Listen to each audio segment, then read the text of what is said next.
যে বিষয়টি আমাদের সমাজে দেখা যায়, এই বিষয়টি হচ্ছে স্বার্থপরতা। সেলফিশ ম্যান, স্বার্থপর ব্যক্তি আমাদের সমাজে আছে না? আপনার সাথে সম্পর্ক ততক্ষণ যতক্ষণ আপনি তাকে দেখবেন, যতদিন তাকে দিবেন, যতদিন তার সাথে ভালো আচরণ করবেন, ততদিন আপনার সাথে সম্পর্ক খুব মধুর থাকবে। যখন আপনি এমন কোনো কথা বলবেন যা তার স্বার্থ হাসিলের রাস্তায় আঘাত হানে, যখন আপনি এমন কোনো কাজ করবেন যা তার স্বার্থ হাসিলের রাস্তায় প্রাচীর হয়ে দাঁড়াবে, তখনই আপনার সাথে বন্ধ হয়ে যাবে তার সম্পর্ক। আপনার সাথে কথাবার্তা, আপনার সাথে ভালোবাসা, লেনদেন, বিনিময় সবকিছু বন্ধ হয়ে যাবে। কারণ আপনি তার, সে যেভাবে স্বার্থ হাসিল করে এসেছিল এতদিন, সেই পথে আপনি বাধা দিয়েছেন।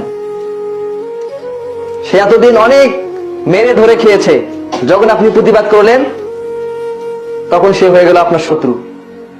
এমন আমাদের সমাজে হয় কি হয় না?